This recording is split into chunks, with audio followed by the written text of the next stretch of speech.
There are evenings when the world seems to slow just enough for small miracles to happen, when the air tastes of salt and old stories, and even the ordinary becomes a little mysterious.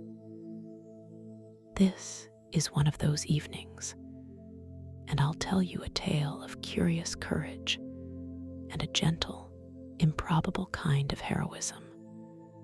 The story of a man who saved a great city, not with thunder or sword, but with something stranger and quieter, the wandering of his own self.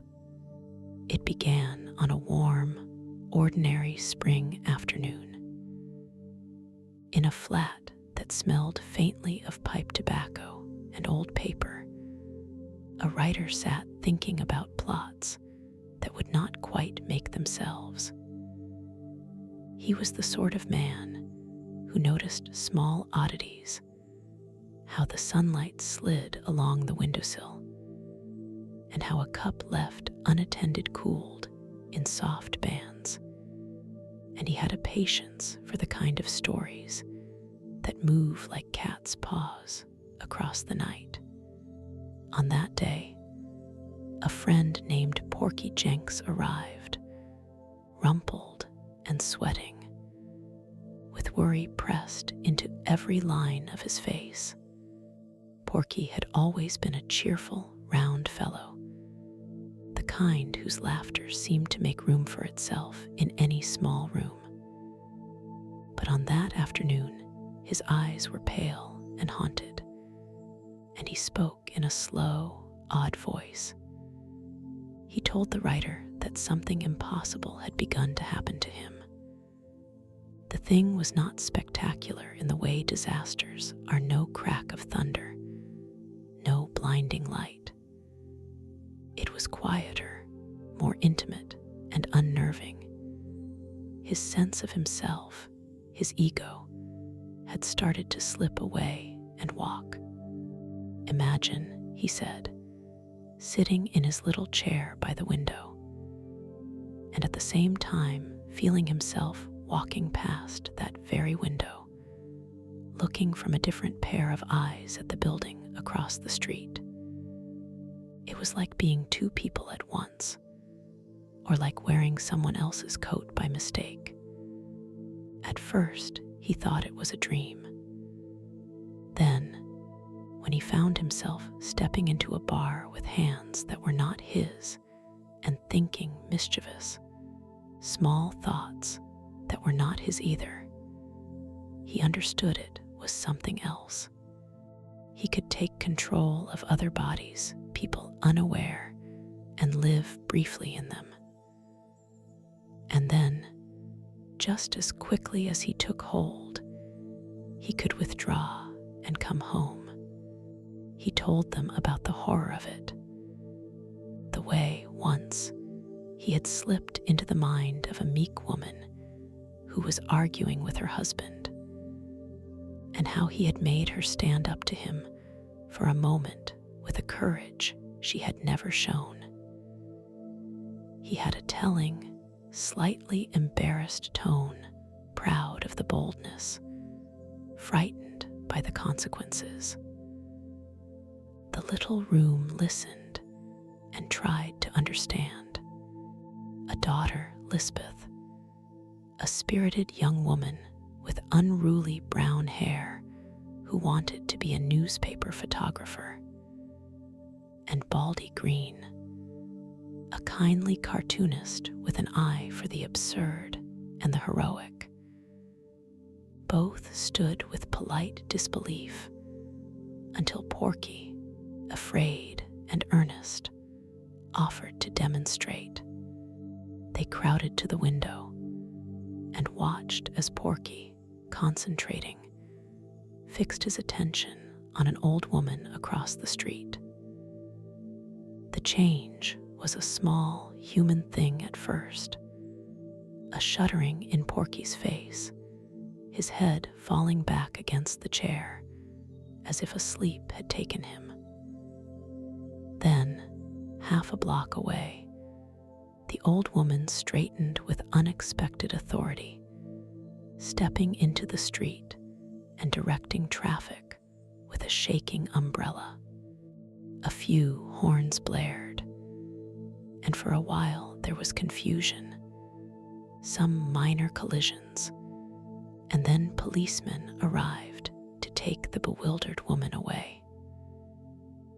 Porky came back to himself with an apologetic smile, frightened and more convinced than ever that what he could do might harm someone without intending to. The room was a nest of thoughts that evening, fear and wonder braided together. Baldy's imagination ran wide. He pictured theaters and vaudeville, fame and lights. Lisbeth's eyes grew bright with protectiveness and with the clear, narrow concern that belongs to people who love. The writer, always thinking in plots, sat very still as a new, braver thought formed. What if Porky could help in a way that mattered more than money or applause? What if his strange talent could be turned toward a great, urgent need? It was wartime then, and the writer's mind, like everyone's, was threaded with thoughts of distant battles and nightly headlines. U-boats lurked off the coast. Planes shadowed the ocean, and cities waited like sleepwalkers for the sound of thunder. The writer imagined Porky not as a curiosity under the lights, but as a weapon against an invisible enemy. What if his wandering ego could slip into the mind of a submarine commander far out at sea and foil him from the inside? The idea was delicate and terrible all at once. If Porky could take over a U-boat commander, he might steer the vessel ashore or sabotage it. In a moment of courage and of desperation that felt almost like prayer, Porky agreed to try. He was scared, yes, but determined in a small, brave way. He lay on the sand at night while the others kept watch. The sea was a slow, breathing presence, dark as velvet under a pale moon, the waves making little silver teeth at the shore. Above them, clouds kept pace with the moon's shy path. It felt like the world had settled into a careful silence, waiting to see what a single, unlikely man could do. At first, nothing visible changed. Porky's body lay limp on the sand, as if sleeping. Then, half a mile out, the sea convulsed in a cascade of water, and a shape rose tall and green and otherworldly. He was not a man made of muscle alone. He seemed woven from the sea itself, scales like old maps, seaweed and shell clinging to him like adornment. He strode waist deep, a slow, massive figure moving parallel to the shore toward the harbor. Moonlight turned him to a ghostly bronze and green. His breath made a low surfacing sound, as if the whole ocean exhaled inside him. The sight was terrifying in the softest way, like seeing a mountain rise and walk. For a while, the three watchers on the sand could only watch, rooted to place. Then the sky erupted into the wail of air raid sirens and the blink of searchlights. Plainly, the world had not planned for giants. Planes, dark and angular, came in from the sea, their winged shapes cutting the night like sudden bad weather. The giant roused. He took one plane in his enormous hand and crushed it as if it had been paper. Another he flung like a pebble, and it fell into the water in a long, hissing tail of flame. The sea and the sky answered the ways of small heroes, too. Our own planes arrived in a flurry, turning the night into a theater of sparks. Torpedoes found the giant and struck him with thunder, and for a moment the monstrous figure screamed, a sound like a cliff breaking. He staggered and then sank beneath a mountain of froth and foam. On the shore, Porky's body shuddered and his eyes opened.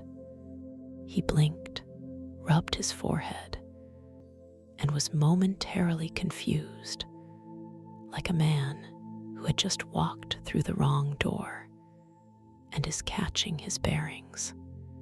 They hurried to him, hands full of relief and a strange, stunned pride.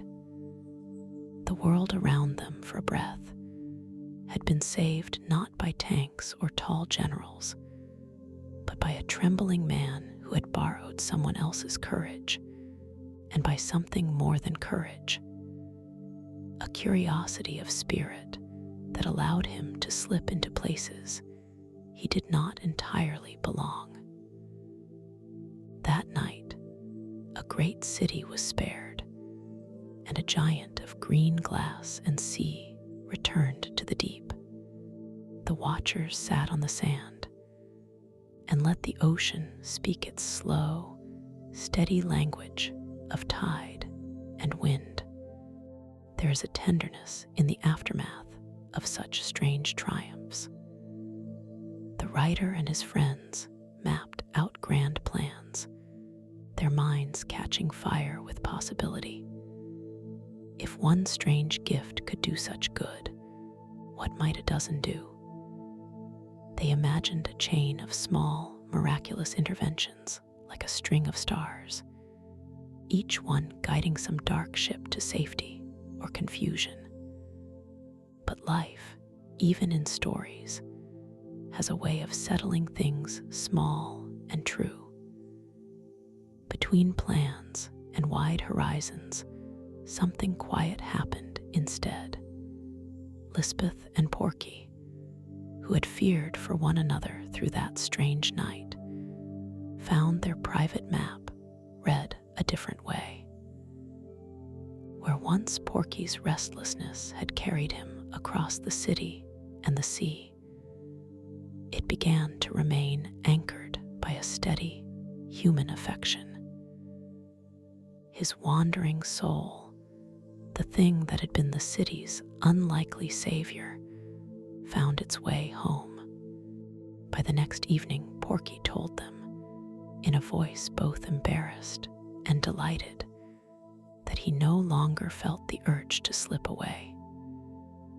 In the warmth of Lisbeth's hand and the simple certainty of being wanted and loved, he had found a place his self preferred above all else. The strange ability that had carried him down to the waves and up into a giant's limbs faded into a memory. He was, as he said with a shy, proud smile, quite normal again. It is tempting to call such endings small or disappointing, as if the story wanted only spectacle. But think instead of what it means for a man's wild, unrooted hunger to find rest in another person's quiet presence. There is bravery in choosing simple, ordinary life after living through something enormous. The war, the plains, the green giant, they remain in the telling like a dream one remembers at dawn. The city slept on in its own way, saved by an unlikely chain of events. And the people who had been part of that night kept the secret to themselves. Even those who had watched from the sand could not explain what they had seen without sounding, as if they were telling a parable. So we close the windows of our minds and let the world breathe. Picture the sea at night, a steady, soft companion. Picture a figure on the shore, friends nearby, the moon polite, and the stars scattered like spilled salt. Think of the quiet courage of a man whose restlessness crossed the ocean to meet an old fear and turned it into something useful. Think of Lisbeth of Baldy and of the writer who kept the secret, because some truths are better carried like small, warm stones in the pocket. If you ever wake in the night and the sky seems too wide and the city too loud, remember that sometimes the world is saved by the oddest kindnesses: a wandering self, a brave decision, a love that anchors.